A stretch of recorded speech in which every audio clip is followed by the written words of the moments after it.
Hi hello ನಮಸ್ತೆ. ತುಂಬಾ ದಿವಸ ಆದ್ಮೇಲೆ ಒಂದು ಬೆಸ್ಟ್ ಶವರ್ಮ ತಿನ್ಬೇಕು ಅಂತ ಅನ್ನಿಸ್ತಿತ್ತು. ಹಾಗಾಗಿ ನಾವು ಹೋಗಿರೋದು ಹಾಸನಲ್ಲಿರೋ ಸ್ಮೋಕಿ ಡೋಕಿಗೆ. ಇದಂತೂ ನನ್ನ ಫೇವ್ರೆಟ್ ಸ್ಪಾಟ್. ಇಲ್ಲಿ ಸಿಗೋ ಶವರ್ಮ ಅಂತೂ ಬೆಸ್ಟ್ ಅಲ್ಲಿ ಬೆಸ್ಟ್ ಅಂತಾನೆ ಹೇಳ್ಬೋದು. ಇಲ್ಲೊಂದ್ಸಲ ಟೇಸ್ಟ್ ನೋಡಿದ್ಮೇಲೆ ಬೇರೆಲ್ಲೂ ತಿನ್ನೋ ಮನ್ಸೇ ಇಲ್ಲ.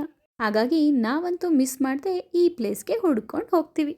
ಇಲ್ಲಿನ ಆಂಬಿಯನ್ಸ್ ಅಂತೂ ಚಿಕ್ಕದಾಗಿ ಚೊಕ್ಕವಾಗಿದೆ. ಈ ಸ್ಮೋಕಿ ಡೋಕಿ ಬಂದು ಈವ್ನಿಂಗ್ ಟೈಮಲ್ಲಿ ಓಪನ್ ಆಗುತ್ತೆ. ಸಂಜೆ ಆಗ್ತಿದ್ದಂಗೆ ಎಲ್ಲರೂ ಒಂದ್ಸಲ ಟೇಸ್ಟ್ ನೋಡೋಣ ಅಂತ ಇಲ್ಲಿಗೆ ಬರ್ತಾರೆ. ಎಲ್ಲ ಕಡೆ ಫುಡ್ ಪ್ರಿಪ್ರೇಷನ್ ಮಾಡೋದನ್ನ ನೋಡೋಕ್ಕಾಗಲ್ಲ, ಆದರೆ ಇಲ್ಲಿ ಆರಾಮಾಗಿ ನೋಡ್ಕೋಬೋದು. ತುಂಬ ಕ್ಲೀನ್ ಆ್ಯಂಡ್ ಹೈಜಿನಿಕ್ ಆಗೂ ಇರುತ್ತೆ. ನಾವಿವತ್ತು ಆರ್ಡರ್ ಮಾಡಿದ್ದು ಚಿಕನ್ ನಗೆಟ್ಸ್ ಮತ್ತು ತಂದೂರಿ ಶವರ್ಮ. ನನ್ನ ಮಗಳಿಗೆ ಚಿಕನ್ ನಗೆಟ್ಸ್ ಅಂದರೆ ತುಂಬಾ ಇಷ್ಟ. ಈ ಚಿಕನ್ ನಗೆಟ್ಸ್ ಜೊತೆಗೆ ಅವ್ರು ಕೊಡೋ ಮಯೋನೈಸ್ ಅಂತೂ ತುಂಬಾ ಚೆನ್ನಾಗಿರುತ್ತೆ. ಶವರ್ಮ ಅಂತೂ ನೆಕ್ಸ್ಟ್ ಲೆವೆಲ್ ಅಂತಲೇ ಹೇಳ್ಬೋದು. ಶವರ್ಮ ಲವರ್ಸ್ ಯಾರ್ಯಾರಿದ್ದೀರಾ ಹಾಸನಲ್ಲಿ ಒಂದ್ಸಲ ಈ ಪ್ಲೇಸ್ನ ವಿಸಿಟ್ ಮಾಡಿ, ಖಂಡಿತ ಇಷ್ಟ ಆಗುತ್ತೆ.